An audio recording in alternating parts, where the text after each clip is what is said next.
Assalamualaikum, selamat pagi anak-anak hebat kelas 3C. Selamat datang di kelasnya Bu Dini. Anak-anak, apa kabar kalian hari ini? Semoga kalian semua sehat walafiat ya. Walaupun kita saat ini belum bisa belajar bersama, bertemu, dan bertatap muka, tapi Ibu harap kalian masih harus tetap semangat belajar ya. Karena kita pasti bisa meraih prestasi jika kita semangat belajar. Nah anak-anak, ayo kita sambil belajar, sambil bermain ya.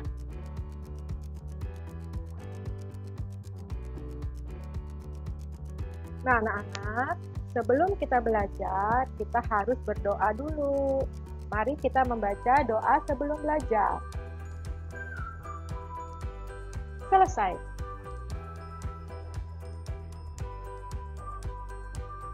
Oke anak-anak, pada hari ini kita sudah memasuki tema 2, subtema 1. Tema 2 adalah menyayangi tumbuhan dan hewan, subtemanya manfaat tumbuhan bagi kehidupan manusia. Muatan pelajaran pada tema 2 subtema 1 ini adalah bahasa Indonesia, matematika, dan SPDP. Tujuan pembelajaran kita pada hari ini, pertama, dapat menyebutkan unsur-unsur dalam dongeng. Kedua, dapat menemukan sifat pertukaran pada penjumlahan dengan tepat. Dan ketiga, dapat memeragakan pola irama sederhana pada sebuah lagu dengan tepat.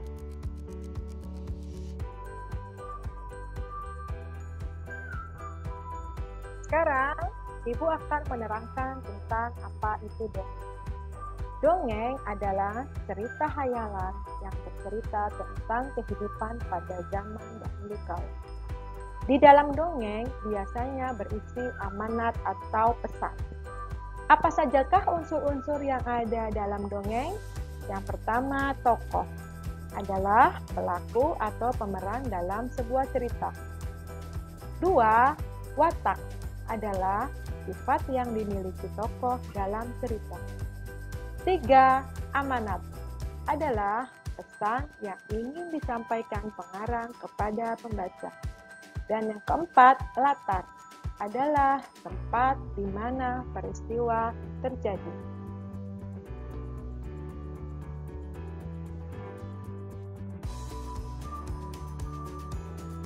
Fabel adalah salah satu jenis dari dongeng.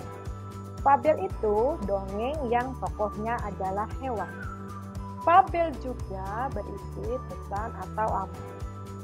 Amanat yang kamu temukan dapat kamu ceritakan kepada orang lain.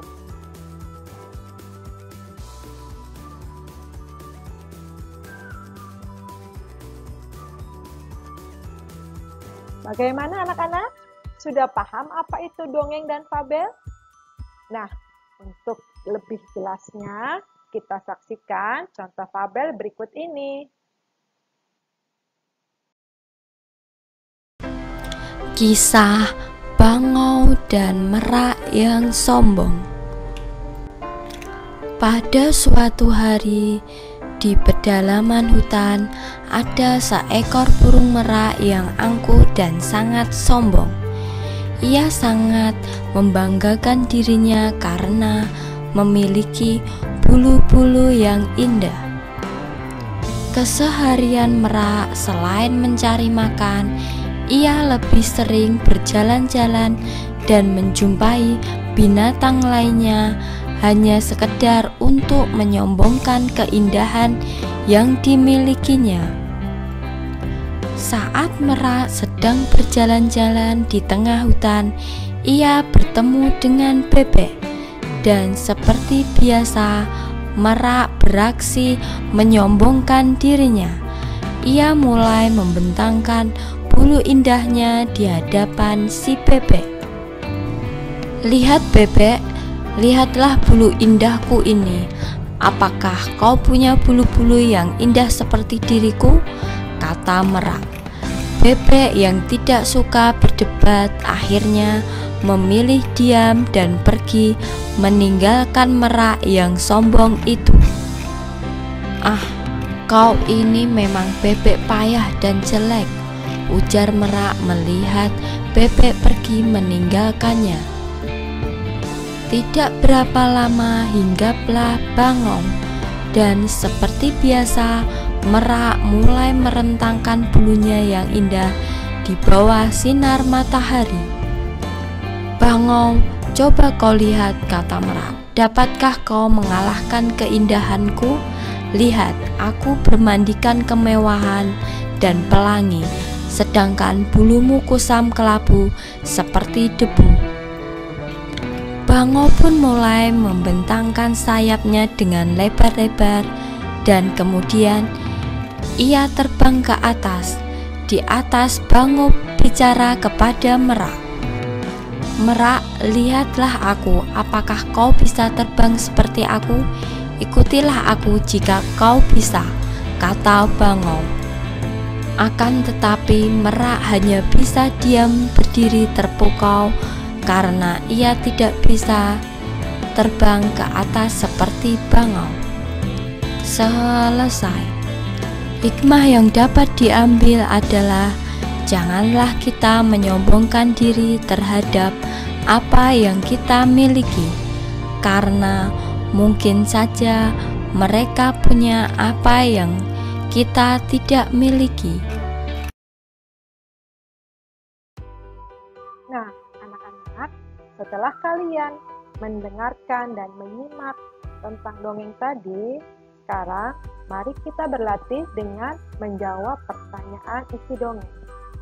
Kalian jawab pertanyaan-pertanyaan berikut ini 1-5, kemudian kalian kerjakan di buku tulis kalian dan kalian bisa kirimkan ke ibu ya.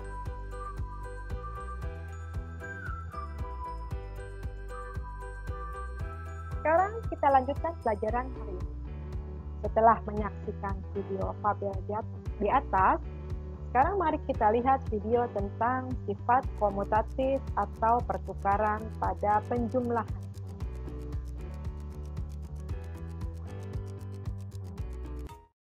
Assalamualaikum warahmatullahi wabarakatuh. Hello kelas. Di video ini kita akan belajar tentang sifat komutatif pada penjumlahan. Sifat komutatif atau sifat pertukaran adalah sifat operasi hitung terhadap dua bilangan yang memenuhi pertukaran letak antar bilangan sehingga menghasilkan hasil yang sama. Rumusnya, A ditambah B sama dengan B ditambah A.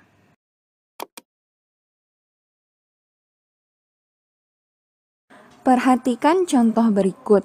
Hitunglah hasil dari 120 ditambah 930. Kita selesaikan soalnya dengan cara bersusun ke bawah ya. 120 ditambah 930. Kita hitung dari bilangan satuannya.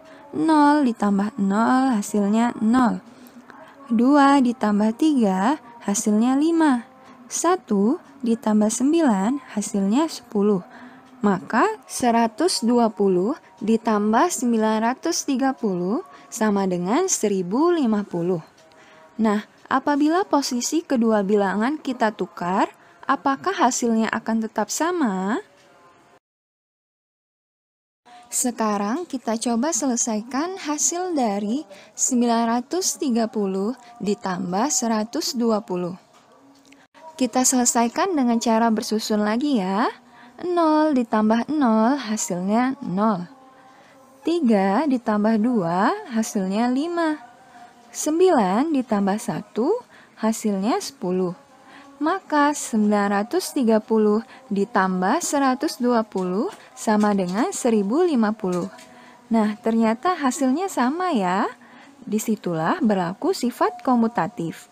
Maka 120 ditambah 930 sama dengan 930 ditambah 120. Contoh berikutnya, 200 ditambah 350 sama dengan 550. 350 ditambah 200 sama dengan 550. Jadi, 200 ditambah 350 sama dengan 350 ditambah 200. Sampai sini, apakah anak-anak paham? Kita coba kerjakan contoh yang lain ya. 410 ditambah 250 sama dengan 660. 250 ditambah 410 sama dengan 660. Nah, terlihat bukan? Apabila kita tukar posisi kedua bilangan tersebut, hasilnya akan tetap sama. Jadi, 410 ditambah 250 sama dengan 250 ditambah 410.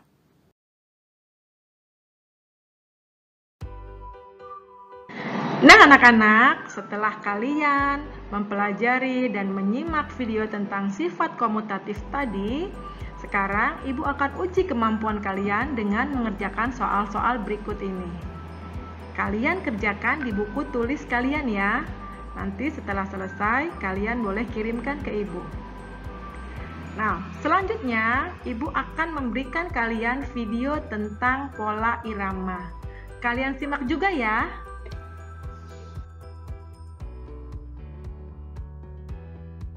Teman, sebelum kita ke materi, Miss Imas mau nanya nih, siapa ya di sini yang hobinya bernyanyi? Nah, kalau kita bernyanyi, kira-kira kita harus mengetahui pola irama lagu tersebut nggak ya? Oh iya, tentu. Nah, ada yang tahu nggak ya di sini pola irama dalam sebuah lagu itu apa sih? Nah, kalau teman-teman belum tahu, yuk sama-sama kita simak materinya ya. Pola irama adalah panjang pendeknya bunyi dalam sebuah lagu dan dapat dihitung berdasarkan ketukan. Dalam sebuah lagu ada pola irama pendek dan ada pola irama panjang. Pola irama pendek disimbolkan dengan garis pendek. Sedangkan pola irama panjang disimbolkan dengan garis panjang. Untuk lebih memahami apa itu pola irama, kita akan sama-sama melihat pola irama pada lagu Cicak di Dinding. Nah, teman-teman pasti sudah hafal dong lagu Cicak di Dinding. Nah, kita akan melihat baris per baris bagaimana pola irama pada lagu ini. Nah, yuk kita nyanyiin sama-sama ya. Cicak, cicak di dinding. Untuk kata cicak, cicak di din itu memiliki pola irama pendek, dan kata ding itu memiliki pola irama panjang. Diam-diam merayap, datang seekor nyamuk, hap lalu ditangkap. Baris pertama, kedua, dan ketiga memiliki pola irama yang sama. Sedangkan baris keempat memiliki pola irama yang sedikit berbeda, yaitu pada kata hap, dia memiliki pola irama panjang, seterusnya pendek, pendek, pendek, pendek, lalu panjang. Nah, berarti dapat disimpulkan bahwa lagu Cicak di Dinding memiliki pola irama sederhana karena pola iramanya tidak jauh berbeda antara baris pertama dengan baris lainnya. Untuk lagu-lagu lainnya, silakan teman-teman pelajari di rumah ya. Nah teman-teman, semoga penjelasannya bermanfaat ya. Tetap jaga kesehatan, tetap semangat, tetap belajar. Wassalamualaikum warahmatullahi wabarakatuh. Setelah kalian melihat video tentang pola irama tadi, Ibu ingin kalian menyanyikan lagu Cicak-Cicak di Dinding. Minta tolong pada ayah bunda untuk merekamnya ya. Kemudian videonya kalian kirimkan ke Ibu. Nah anak-anak, sekian pembelajaran kita hari ini. Ibu ucapkan terima kasih karena kalian tetap mau semangat belajar dan tetap belajar bersama Ibu hari ini. Ibu pesan pada kalian, karena kita masih pandemi, jangan lupa lakukan protokol kesehatan. Terapkan 5M, mencuci tangan, memakai masker, menjaga jarak, menjauhi kerumunan, dan membatasi mobilitas. Oke anak-anak, sampai jumpa. Terima kasih.